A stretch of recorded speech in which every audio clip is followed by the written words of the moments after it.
എല്ലാവർക്കും നമസ്കാരം.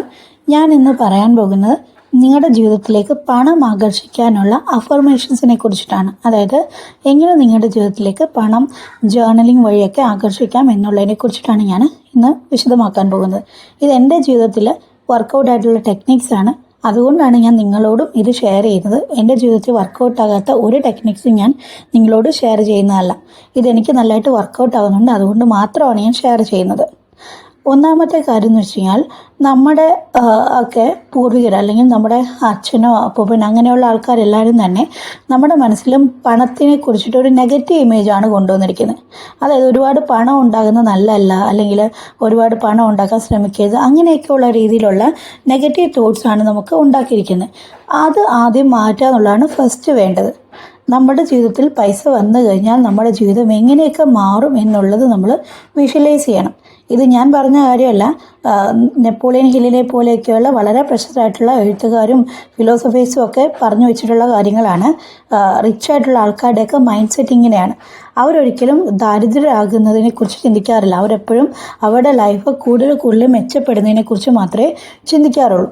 അവരൊരിക്കലും ഇനി പൈസ എന്തിനാണ് അങ്ങനെയുള്ളൊരു തോട്ടേ അവരുടെ ഉള്ളിൽ വരാറില്ല. അപ്പം നമ്മൾ പലപ്പോഴും നമ്മുടെ ഈ പൈസ ഇല്ലാത്തതുകൊണ്ട് വിചാരിക്കും, എന്തിനാ കൂടുതൽ പൈസ, എനിക്ക് ഒരുപാട് പൈസയുടെ ആവശ്യമൊന്നുമില്ല. അപ്പോൾ ഇങ്ങനെ നിങ്ങൾ നമ്മുടെ ഒരു വിഷമം മാറാൻ വേണ്ടിയിട്ടായിരിക്കും പറയുന്നത്. പക്ഷേ ഈ പറച്ചിൽ സത്യം പറഞ്ഞാൽ നമ്മുടെ സബ് കോൺഷ്യസ് മൈൻഡിൽ പൈസയോട് അല്ലെങ്കിൽ മണിയോട് ഒരു നെഗറ്റീവ് ഇമേജാണ് ഉണ്ടാക്കുന്നത്.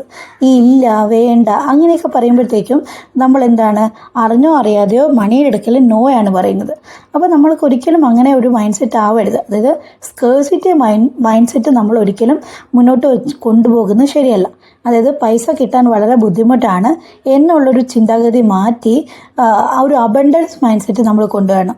മണി ഫ്ലോസ് ടു മീ ഈസിലി, ആ ഒരു രീതിയിലുള്ളൊരു മൈൻഡ് സെറ്റ് കൊണ്ടുവരണം. ഇപ്പം നമ്മുടെ കയ്യിൽ പേഴ്സ് കാലിയാണെങ്കിൽ പോലും ഇറ്റ്സ് ഓക്കെ, എന്താ പറയുക, എൻ്റെ ജീവിതത്തിലേക്ക് പൈസ വരും, അല്ലെങ്കിൽ ഇന്ന രീതിയിൽ എൻ്റെ ഉള്ളിലേക്ക് പൈസ വരും എന്ന് നമ്മൾ വളരെ ഡിറ്റർമൈൻഡ് ആയിട്ട് ചിന്തിച്ചു കഴിഞ്ഞാൽ ഡെഫിനറ്റ്ലി നമുക്ക് ഏതെങ്കിലും രീതിയിൽ പൈസ കിട്ടും. അതല്ല എന്നുണ്ടെങ്കിൽ നമുക്ക് അതിനുള്ളൊരു വഴിയെങ്കിലും തെളിഞ്ഞു കിട്ടും. അപ്പം നമ്മൾ അതിന് വേണ്ടിയിട്ട് പ്രാക്ടീസ് ചെയ്യേണ്ട ചില അഫർമേഷൻസ് ഉണ്ട്. അതിലൊന്നാമത്തേത് ഞാൻ പ്രാക്ടീസ് ചെയ്യുന്ന അഫർമേഷൻസ് ആണ്. നിങ്ങൾക്ക് വേണമെങ്കിൽ ഡിഫറെൻ്റ് ആയിട്ടൊക്കെ ചെയ്യാം.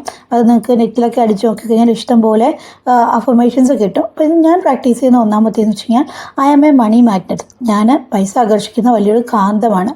അത് ഞാൻ എല്ലാ ദിവസവും എന്നോട് തന്നെ പറയാറുണ്ട്. പൈസ ഇല്ലാത്ത സമയത്ത് പോലും അത് പറഞ്ഞിട്ടുണ്ട്. അപ്പോൾ പറഞ്ഞ സമയങ്ങളിൽ നമുക്ക് ഏതെങ്കിലും രീതിയിലൊക്കെ പൈസ വന്നിട്ടുമുണ്ട്, അല്ലെങ്കിൽ വരാനുള്ള വഴി തെളിഞ്ഞിട്ടുമുണ്ട്. പിന്നെ വേണ്ടത് I have a millionaire mindset. നമ്മളൊരിക്കലും എനിക്ക് ദാരിദ്ര്യമാണ് അങ്ങനെയല്ല പറയേണ്ടത്.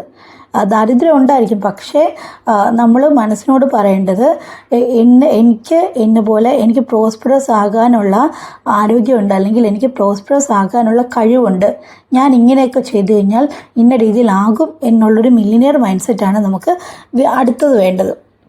നമ്മൾ ഒരിക്കലും നമ്മുടെ പൈസ കുറയുന്നതായിട്ട് വിചാരിക്കാനേ പാടില്ല. ഇപ്പം നമുക്ക് നമ്മുടെ കയ്യിലുള്ള സേവിങ്സ് പോയി എന്ന് വെച്ചോ, പക്ഷെ ഒരിക്കലും നമ്മൾ എൻ്റെ കയ്യിൽ ഇല്ല അങ്ങനെയല്ല ചിന്തിക്കേണ്ട. കുഴപ്പമില്ല, എൻ്റെ കയ്യിൽ ഇനിയും വന്നോളും, എൻ്റെ പൈസ വർദ്ധിച്ചോളും എന്നുള്ള രീതിയിലാണ് നമ്മൾ ചിന്തിക്കേണ്ടത്. അത് അടുത്തൊരു അഫർമേഷനാണ്. പിന്നെ അടുത്ത് വേണ്ടതെന്ന് വെച്ച് കഴിഞ്ഞാൽ നമ്മൾ ഈ പറയുന്ന വെൽത്തൊക്കെ അനുഭവിക്കാൻ വർത്തിയാണ്. നമുക്ക് ഈ പറയുന്ന പൈസ അനുഭവിക്കാനുള്ള വർത്തിനെസ് നമുക്കുണ്ട് എന്ന് നമ്മൾ സ്വയം പറയണം. അതെന്തിനാന്ന് പറഞ്ഞു കഴിഞ്ഞാൽ നമ്മുടെ ഉള്ളിലൊരു കോൺഫിഡൻസ് ഉണ്ടാക്കാൻ വേണ്ടിയിട്ടാണ്. നമ്മുടെ കഴിവുകളെ സ്വയം തിരിച്ചറിയാനും ആ ഒരു കോൺഫിഡൻസ് ബൂസ്റ്റ് ചെയ്യാനും വേണ്ടിയിട്ടാണ് ഈ ഒരു അഫർമേഷൻ പറയുന്നത്. I am worthy of unlimited wealth. അങ്ങനെ പറയുമ്പോഴത്തേക്ക് നമുക്ക് സ്വയം നമ്മുടെ കഴിവുകളോടൊരു ആത്മവിശ്വാസം വരും. ഇതൊക്കെയാണ് ഞാൻ ഡെയിലി പ്രാക്ടീസ് ചെയ്യുന്ന ചില അഫർമേഷൻസ്. ചില സമയത്ത് ഞാനത് മാറ്റി പറയാറുണ്ട്. എൻ്റെ ബിസിനസ്സിൻ്റെ പോസിറ്റിവിറ്റിക്കൊക്കെ വേണ്ടിയിട്ട് ഞാൻ ചിലപ്പം അഫർമേഷൻസ് ചേഞ്ച് ചെയ്യാറുണ്ട്. പക്ഷെ എന്നാലും ഒരു ബേസിക് ഇതെന്ന് പറയുന്നത് ഇതാണ്. അപ്പം ഇത് മാത്രം പോരാ. ഈ അഫർമേഷൻസ് എഴുതി വെച്ചിട്ട് യാതൊരുവിധ ആക്ഷൻസും എടുക്കാതിരുന്നു കഴിഞ്ഞാൽ അതുകൊണ്ടൊന്നും ഉണ്ടാകത്തില്ല. അപ്പോൾ അടുത്ത് നമുക്ക് വേണ്ടതെന്ന് പറഞ്ഞു കഴിഞ്ഞാൽ നമുക്ക് ഈ പൈസ കിട്ടിയല്ലോ, ഈ പൈസ കിട്ടിയതിന് നമ്മൾ വളരെ കറക്റ്റായിട്ട് ഉപയോഗിക്കാൻ പഠിക്കണം. നമ്മുടെ ഇൻകവും എക്സ്പെൻസും നമ്മൾ ഒരുപോലെ ട്രാക്ക് ചെയ്യണം. അത് മസ്റ്റായിട്ട് ഫോളോ ചെയ്യേണ്ട കാര്യമാണ്. നമ്മുടെ സേവിങ്സ് എത്രയുണ്ട്, നമ്മുടെ മെഡിക്കൽ ഇത് എത്രയുണ്ട്, എല്ലാം നമ്മൾ കാൽക്കുലേറ്റ് ചെയ്ത് പോകണം. എന്നാൽ മാത്രമേ നമുക്ക് വന്നിട്ടുള്ള പൈസ എന്തുമാത്രം ഉണ്ടെന്നൊക്കെയുള്ള അറിയാൻ പറ്റത്തുള്ളൂ. അതേപോലെ ദൂർത്തടിച്ച് കളയാൻ പാടില്ല. ദൂർത്തടിച്ച് കളയാന്ന് വെച്ച് കഴിഞ്ഞാൽ നമ്മൾ ആവശ്യത്തിന് ചിലവാക്കാൻ പാടില്ല എന്നല്ല ഉദ്ദേശിക്കുന്നത്. ഇപ്പം നമ്മുടെ ജീവിതത്തിൽ അത്യാവശ്യം ലെഷറൊക്കെ വേണം. നമ്മൾ എവിടെയെങ്കിലും ടൂർ പോവോ അങ്ങനെയുള്ള കാര്യങ്ങളൊക്കെ തീർച്ചയായിട്ടും വേണം. അതൊക്കെ മാറ്റി വെച്ചിട്ട് നമ്മൾ അത്യാവശ്യം നല്ലതായിട്ട് സേവ് ചെയ്യുകയും ഇൻവെസ്റ്റ് ചെയ്യുകയും ചെയ്യണം. ഇപ്പോൾ ഒരുപാട് സേവിങ്സ് ഓപ്ഷനൊക്കെ ഉണ്ട്, റെക്കറിംഗ് ഡെപ്പോസിറ്റുകളുണ്ട്, പിന്നെ SIP പോലുള്ള ഇൻവെസ്റ്റ്മെൻറ്റുകളുണ്ട്, അത് വേണം. പിന്നെ അൺനെസസറി ഡെപ്റ്റുകൾ, ആവശ്യമില്ലാത്ത കടങ്ങൾ വരുത്തി വയ്ക്കരുത്. ഞാൻ എൻ്റെ ജീവിതത്തിൽ നിന്ന് പഠിച്ച വലിയൊരു പാഠമാണ്. ആവശ്യമില്ലാത്ത കടങ്ങൾ ഒരിക്കലും നമ്മൾ വരുത്തി വയ്ക്കരുത്. അത് നമ്മുടെ തലയ്ക്ക് മെതിൽ ഇങ്ങനെ ഒരു വലിയ വാള് പോലെ ഇങ്ങനെ കിടക്കും. ഇപ്പം നിങ്ങൾക്ക് ക്രെഡിറ്റ് കാർഡൊക്കെ ഉണ്ടെന്നുണ്ടെങ്കിൽ മസ്റ്റായിട്ടും ക്രെഡിറ്റ് കാർഡിൻ്റെ ആ ഒരു എമൗണ്ട് നിങ്ങൾ അടച്ചടച്ച് പോകണം. എനിക്ക് എന്തായാലും ക്രെഡിറ്റ് കാർഡില്ല, ആ ഒരു കടമൊന്നുമില്ല. ക്രെഡിറ്റ് കാർഡ് ഞങ്ങൾക്ക് രണ്ടുപേർക്കും ക്രെഡിറ്റ് കാർഡില്ല, നമ്മൾ ക്രെഡിറ്റ് കാർഡ് ഉപയോഗിക്കാത്ത ആൾക്കാരാണ്. അപ്പം അങ്ങനെയുള്ള അൺനെസസറി ഡെപ്റ്റുകളൊക്കെ നിങ്ങൾ ഒഴിവാക്കി പോകണം. ഇപ്പോൾ ഏറ്റവും കൂടുതൽ ഏത് ലോണാണോ അടയ്ക്കാനുള്ളത് ആ ലോണിലേക്ക് നിങ്ങൾ ആദ്യം കൂടുതൽ എമൗണ്ട് കിട്ടിക്കഴിഞ്ഞാൽ അത് അടച്ച് തീർക്കാൻ വേണ്ടിയിട്ട് ശ്രദ്ധിക്കണം. ഓക്കെ, ഇതാണ് വേറൊരു കാര്യം എന്ന് പറയുന്നത്. പിന്നെ ഈ സ്റ്റെപ്സൊക്കെ ഫോളോ ചെയ്യാം. പിന്നെ അതിൻ്റെ കൂട്ടത്തിൽ നമ്മൾ കയ്യിൽ കൂടുതൽ പൈസ വരാൻ വേണ്ടിയിട്ടുള്ള കാര്യങ്ങളൂടെ ചെയ്യണം. അല്ലാതെ നമ്മൾ ഈ എഴുതി വെച്ചു, ഇൻവെസ്റ്റ് ചെയ്തു, പിന്നെ നമ്മളൊരു പണി എടുക്കാതിരുന്നു കഴിഞ്ഞാൽ അതുകൊണ്ട് യാതൊരു കാര്യമില്ല. ടേക്ക് ആക്ഷൻ എന്ന് പറയുന്നത് വളരെ ഇമ്പോർട്ടൻ്റ് ആണ്. വളരെ ഇമ്പോർട്ടൻ്റ് ആയിട്ടുള്ള കാര്യമാണ് ടേക്ക് ആക്ഷൻ എന്ന് പറയുന്നത്. എന്നാൽ മാത്രമേ നമുക്ക് ജീവിതത്തിൽ പൈസ ഉണ്ടാക്കാൻ പറ്റത്തുള്ളൂ. അല്ലാതെ പണിയെടുക്കാതെ വെറുതെ അഫർമേഷൻ മാത്രം എഴുതി വെച്ച് കഴിഞ്ഞാൽ ഒന്നും ഉണ്ടാകത്തില്ല. ഒന്നെങ്കിൽ നിങ്ങൾക്ക് ആലോചിക്കാം, നിങ്ങൾക്ക് എന്തൊക്കെ ഹൈ ഇൻകം സ്കില്ലുകൾ അച്ചീവ് ചെയ്യാമെന്നുള്ള. ഇപ്പോൾ ഡിജിറ്റൽ മാർക്കറ്റിംഗ് ഉണ്ട്, പൈത്തൺ ഉണ്ട്, കോഡിംഗ് ഉണ്ട്, അങ്ങനെയൊക്കെയുള്ള സ്കില്ലുകൾ നിങ്ങൾക്ക് വേണമെങ്കിൽ പഠിക്കാം. പിന്നെ അതുപോലെ തന്നെ ഒരു പാസീവ് ഇൻകം സ്ട്രീം, ഇപ്പം യൂട്യൂബോ അല്ലെങ്കിൽ അങ്ങനെ എന്തെങ്കിലും, പിന്നെ സൈഡ് ഹസിലായിട്ട് എന്തെങ്കിലും ഓൺലൈൻ ജോബ് അങ്ങനെ എന്തെങ്കിലുമൊക്കെയുള്ള നിങ്ങൾക്ക് ട്രൈ ചെയ്യാം. ഇപ്പം എൻ്റെ കാര്യത്തിൽ തന്നെ വേണമെങ്കിൽ പറയാം, ഈ പറയുന്ന യൂട്യൂബ് എന്ന് പറയുന്നത് എന്നെ സംബന്ധിച്ചിട്ടുള്ള ഒരു പാസീവ് ഇൻകം ആയിരുന്നു.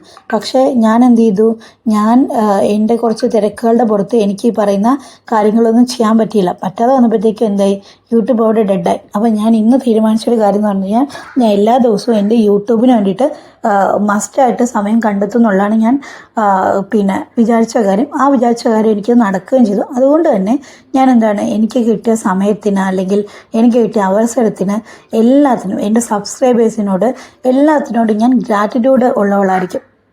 എൻ്റെ ജീവിതത്തിലേക്ക് വന്നു ചേർന്ന പൈസയോട്. ഇപ്പം നിങ്ങൾക്ക് ഒരു 50 രൂപയാണെങ്കിൽ 50 രൂപ, അല്ലെങ്കിൽ ഒരു 500 രൂപയാണെങ്കിൽ 500 രൂപ, അത് കിട്ടിയിട്ടുണ്ടെങ്കിൽ നിങ്ങൾ ഡെഫിനറ്റായിട്ടും അതിന് ഗ്രാറ്റിറ്റ്യൂഡ് പറയണം, നന്ദി പറയണം.